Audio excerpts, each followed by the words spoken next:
Hello, it's great to see you again, and welcome back to another installment of Modern Wealth Management. I'm your host, Ryan Ruff. We've got Darrick Hutchins and Ray Kramer standing by. They'll be joining me momentarily. But look, first and foremost, I want to thank you for finding your way back here to the show.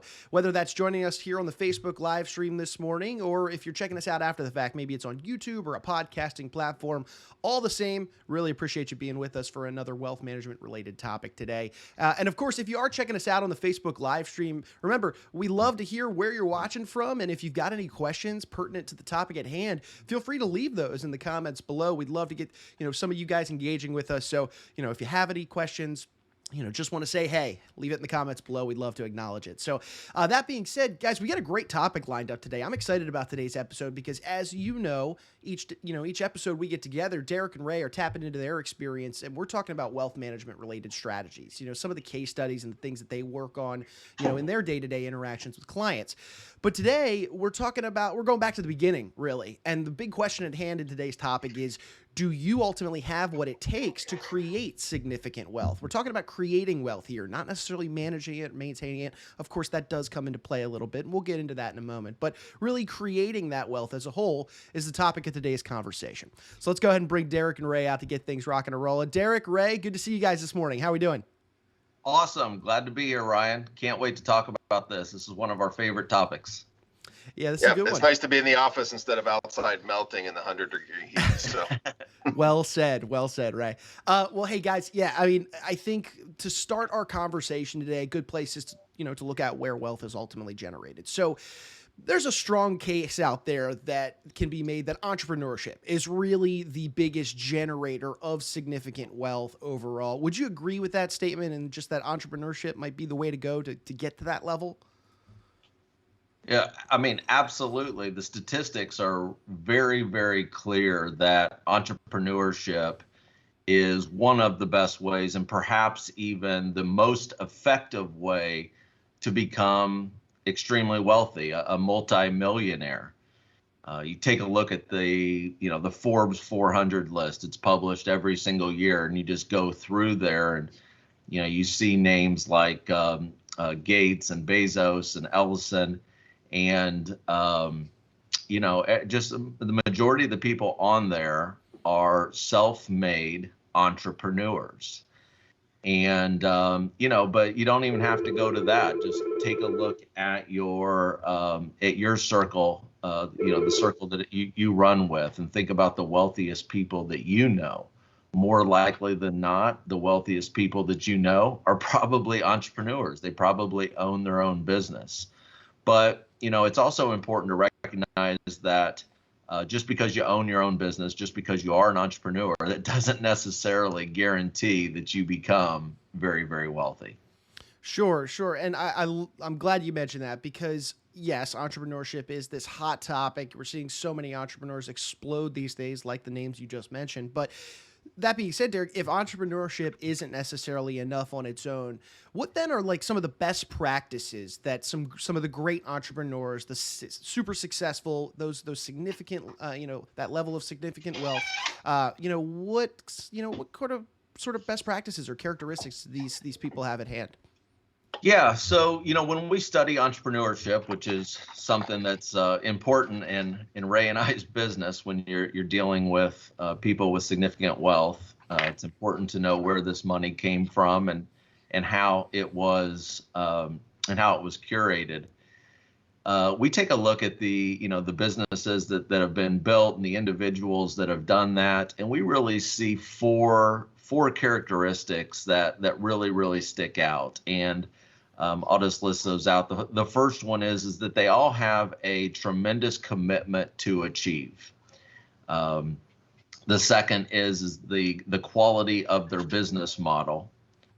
The third would be their ability to build strong relationships. And then the fourth is their willingness and acceptance of engaging with elite wealth managers to help them get to that next level. Yeah, I would say, the entrepreneurs that we've met over the years are definitely a different breed of people. It's not for the faint-of-hearted. And these four things that Darrick mentioned, they really have to have a commitment to all four. if one of those pieces is missing, it can really derail the effort they're putting in these areas. So as we go through this, Darrick and I have met a lot of very successful people over the years, and some that didn't do so well. And so that's how we've narrowed it down to these 4 areas that we've seen the most effective entrepreneurs really take to heart all 4 of these. And I love that we've got them kind of segmented this way, guys. So I want to kind of unpack each of these. And the very first one that Darrick mentioned was just this commitment to achieve. I know it almost sounds cliche, but it is important and it's worth acknowledging. So let's examine this factor a little more closely, this commitment to achieve. Darrick, tell me, really what this ultimately entails. Yeah, well, there is no free lunch, Ryan. I mean, you have to be willing and able to dedicate yourself to the task. One of my best friends is an extremely successful entrepreneur, business owner. And what he always says to new business owners is, I got good news and bad news for you. Good news is you own a business. Bad news is you own a business. Love it. And I think that what he's saying there is that, you're going to have to stay highly motivated, even when, and maybe even especially when things are not going your way. Persistence in the face of diversity is often hard, even with people that are extremely intelligent and driven. But entrepreneurs who become very wealthy have a clear sense that along with making their companies great, they also want to pursue significant personal wealth outside of their business. So the commitment to not only the business, but also their personal wealth is something that's on the forefront of their mind. Roger that. And Ray, anything you want to chip in here on this Yeah, idea I think, of just the commitment? Sure. As Darrick mentioned, the good and bad news is you own a business. And I would say the good and bad of that is it never turns off. Even when you take a vacation, the business is still on your mind. And there's the cycle of building your business where, start up, you're facing adversity, and it's always there. All the entrepreneurs we meet, there isn't really an off button. So you've got to be willing to know how to manage that, to keep your sanity and to also relax when you need to. But that is key of keeping the focus and the commitment going. Right. That's a great point. It is always living and breathing, and you got to make sure that it does get the attention it deserves. But at the same time, the mental health, some R&R every here now and then is obviously needed to keep you at the top of your game in terms of that commitment to seeing the business succeed. So guys, sometimes commitment, though, it just isn't enough, right? You have to ultimately take action. You have to do. What does this look like, and how is the doing implemented well when it comes to these individuals that you see with significant wealth these days? Well, that's correct, Ryan. The most successful entrepreneurs and people that we find are very, very good at setting goals. For example, when it comes to their personal wealth, oftentimes they specify, how much they need, how much they want, and put a game plan in place to hit and achieve those goals. And of course, as driven entrepreneurs and driven people as a whole, typically when we start getting close to hitting that target, we often raise the target. So we actually never hit a goal. We just keep moving the goalpost. And but to build a good business and a good life, certainly you don't have to aspire to be a multi-millionaire. Sometimes it just happens because you're looking to build a good lifestyle and a good business, and all of a sudden it just turns out that you became very wealthy because of it. But what we find out more often than not, Ryan, is that most very successful entrepreneurs are very purpose driven. They have a goal and a plan in place, and that's how they achieve more than other people. So in going with that same thought of a goal and a plan in place, let's talk about that second key factor that you had mentioned earlier, Darrick, the quality of a business model and how that drives wealth creation. How does that drive creation? How pivotal is that successful business model as a whole? Well, the right business model might be the most important. And it's certainly what investors are going to emphasize when they consider investing in your future, in your vision. Most companies aren't coming up with a totally brand new product. I mean, I've got an iPhone sitting right here, and certainly when Apple came out with that iPhone, it was a game changer, and we know what success that drove for that company and Steve Jobs personally. With that being said, the majority of successful entrepreneurs and business owners aren't creating some kind of a game-changing product. They're entering a business that is already well established, and they're finding their own little twist. Maybe they are better at service, or maybe selling to a market that it was underserved before they came into it. You know, we have extremely successful, extremely wealthy clients that are in what I would say, really long-standing industries. I'm thinking manufacturing, trucking, real estate, packaging. All of these things are not new to our economy. They've been around for a really long time. Yet we consistently find successful entrepreneurs entering these industries, making a niche for themselves and becoming extremely successful. So I would say that with the right business model, you don't necessarily have to have a game-changing product or service. What you have to do is just do it a little bit better or a little bit more unique and find your own niche in the marketplace. That's really important to consider. And Ray, do you have anything to chip in here on this? Yeah, actually, Darrick, towards the end of what he was saying there, took the word that came to mind to me, and we've talked about this word for years, is the niche. There's one client in particular we're working with right now that, again, in an industry that is not unique. It's disaster restoration, hurricanes, tornadoes, things like that. But he was able to find a niche within that industry and really take advantage of a blind spot within that industry, and has quickly, within 5 years, turned it into, well, I'm going to start my own business, to where now he's looking at a $20 to $30 million buyout. But keeping the mission going, keeping the eye on the ball, and growing and evolving and really going after that niche is it's been a tremendous success story. And we've been glad to be alongside him with it. Sure, I can only imagine. I mean, that is quite the success story. I mean, you used the term earlier. His business really mushroomed before we got on today, and well said. Well, hey guys, talking about the business model, that's one element of it, but it's the age-old expression. It's not what you know, it's who you know. Let's talk about the who. How this is the third factor that Darrick kind of mentioned earlier, is this ability to build powerful relationships and how that could impact wealth creation. Darrick, what's your take on this and the who and how equally important that is? When we talk about this topic, I think about an old proverb that comes to mind, and it is that if you want to go quickly, go alone, and if you want to go far, go together. And that's ultimately where, if you want to be a very, very successful entrepreneur and business owner, ultimately the business has to extend beyond yourself. There has to be other people that are involved. So you're going to have to build a team that understands your vision and is consistently with you to go down that path.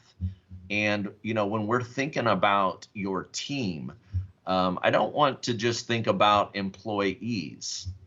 You also have to think about your investors, your suppliers, vendors, and of course, your customers. All of these people are extremely important, and you have to make sure that you're building good relationships with all of these people.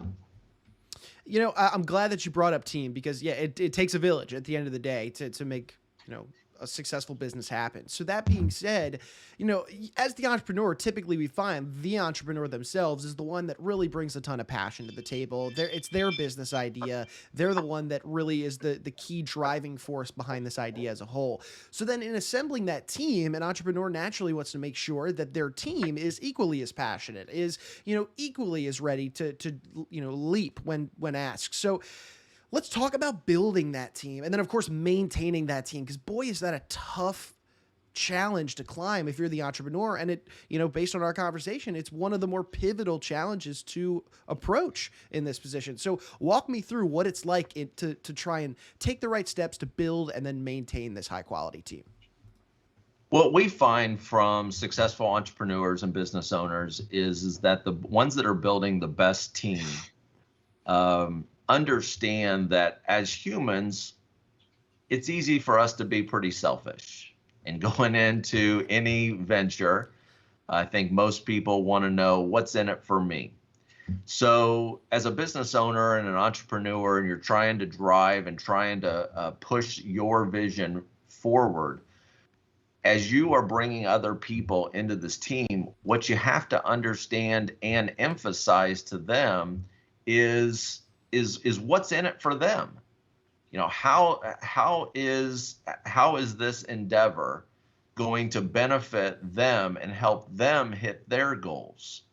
An example might be, we see a lot of business owners and entrepreneurs that get really geeked out about the technology or the service that they're providing.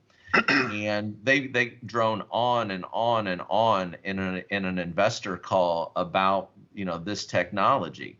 The truth is that very few people are going to be as interested in your business as you. If you're an investor, quite frankly, the only thing you really care about is the returns on your money. So when you're talking to investors and trying to bring them into the fray, you need to emphasize what's important to them, and that's the return on their money. When you're talking to other partners or employees, you have to look at the situation from their eyes, understand what are they trying to get out of the situation, and make an effort to explain to them how they can benefit by helping you and your company achieve what you're trying to do. Ray, what's your take on this?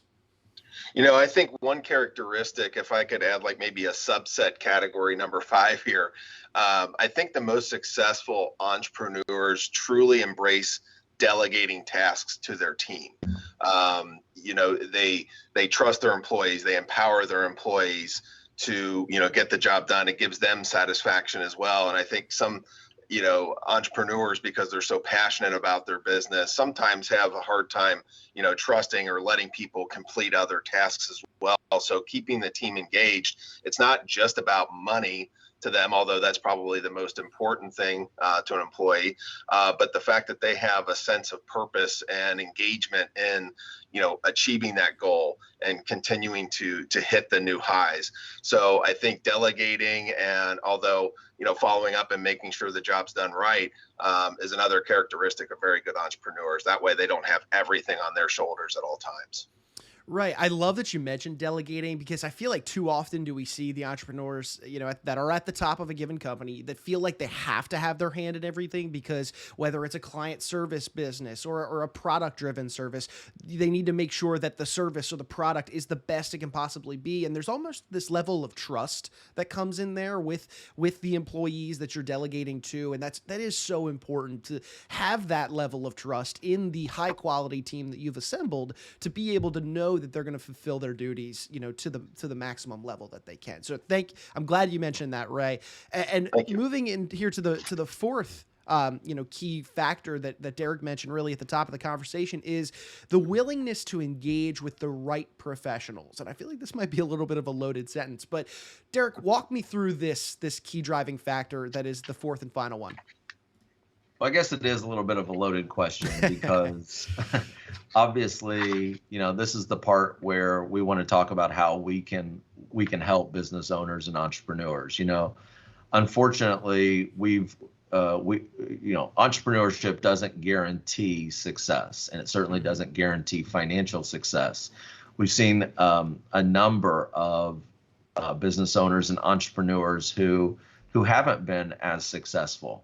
Maybe they did okay by their business, but their personal wealth never achieved what they were really trying to do. And so what we want to talk about is that, building wealth also involves paying attention to your money, paying attention to legally mitigating or even eliminating some taxes, income taxes, capital gains taxes, and estate taxes when we pass away. A diverse set of tax strategies and solutions that are coordinated around your company, your situation. When not only when you sell the business, but leading right up into that is often the difference between being extremely financially successful and not. And too often, entrepreneurs are looking to only reduce their taxes or talk about their wealth after they sell the company. We see that all the time, where a business owner may have 90 to 95% of their personal net worth wrapped up into their business. And that's great if we can all exit at the right time and the right price. But, finding those two things at the crossroad are pretty hard. To get the optimal results, you're probably going to need to enlist the help of an elite wealth manager, a professional with superior technical expertise and the ability to deliver a diverse range of financial solutions to business owners. In addition to this, elite wealth managers can also be deeply focused in on your priorities, your aspirations, your relationships, and the values of your clients. And, of course, finally, elite wealth managers can help address situations that also are often ignored by successful owners, and that is deconcentrating your risk. If you constantly put 100% of your earnings, your retained earnings, back into the business, that's very similar to a portfolio with one stock. Nobody would say that a portfolio, a $20 million portfolio that's all in Eli Lilly, nobody's going to say that that's a diversified portfolio. Yet that's exactly what business owners consistently do.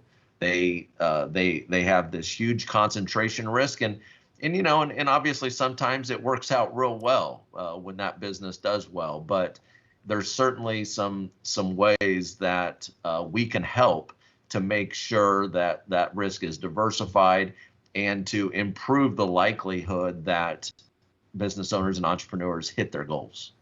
It's almost like, the wealth manager is a part of that high quality team that we mentioned earlier. And Ray, as somebody in that seat as that wealth manager, what do you see on this front?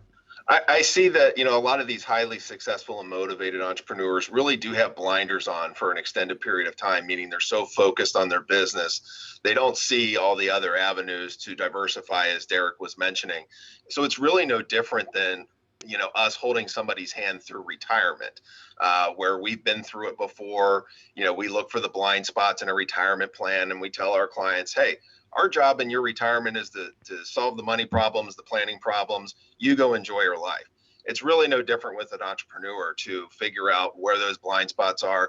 As Darrick said, too many entrepreneurs, if they don't do that early on, they get to the point where they want to retire and they're so concentrated in their business, they're trying to figure out an exit strategy. So working alongside professionals like us along the way diversifies their portfolio and gives them an exit strategy at the end. I love that. Guys, we've thrown a lot at our audience today in terms of these different key driving factors that ultimately can help somebody generate wealth. What it looks like to be in the shoes of an entrepreneur and just the different factors they need to consider along the way. Is there anything else we should leave our audience with today? Maybe it lives within those 4 factors. Maybe it's just an extra little intangible that, has popped into your mind, but anything else we want to leave our audience with today? What I would leave the audience with is that whether or not you're already a successful business owner, an entrepreneur, or want to become one, engaging with somebody who works with business owners and entrepreneurs is extremely important. Ray and I, we are entrepreneurs. We own our own firm. We get to decide who we hire and how we serve our clients and how we're going to present our business. Because of that, we get a chance to work with a lot of business owners and entrepreneurs, and we see them at all kinds of different stages. I see them when they exit extremely successful, and I also see when it didn't work out like they wanted it to. So by working with somebody like us who has already been down the path ourselves, as well as have worked with a whole bunch of people who have their own experiences, we have the opportunity to show you some ways to avoid some conflict, to avoid some problems, as well as make sure that you don't miss out on any opportunities. Oftentimes we think about guys like Ray and I to make sure that you don't mess things up. And that's fine. We certainly provide that. But the other thing that we do is we also maybe show you some opportunities that you didn't think of before that can really compound your business, compound your wealth, and overall just help you hit your wealth goals significantly faster and more efficient than what you would without us. Love that. And Ray, any final thoughts of your own? Yeah, I'll just piggyback on that a little bit to say, we're talking about working with entrepreneurs. Well, we are ourselves, and we've been through this. So we have the firsthand experience of the ups and downs, and we'll be celebrating our 7th anniversary here in just a few weeks. And it has not been easy. And all the 4 categories that Darrick mentioned at the beginning, that's what's kept our sanity and kept our focus. So when we talk to entrepreneurs and give them, the advice that we do, we've been there. So we know what they're going through. And I'm sure it's super helpful to be across the table if you're a client, knowing that, they're working with somebody that has walked the walk and talked the talk. So guys, look, Right. Really appreciate your time today. We hit on a lot of great topics. I think we've left our audience with a lot to consider if they're either in entrepreneurship currently or if they're, even thinking about approaching it. But either way, really appreciate your time today. And I'm looking forward to the next episode already. Yes, so are we, Ryan. This has been a lot of fun. All right. Well, Thanks, hey, Ryan. No problem. And hey, look, we want to thank you too, our audience, for being with us here on today's episode. If you liked what you saw, you liked what you heard, feel free to, of course, like, comment, subscribe to the show, share this information with friends and family.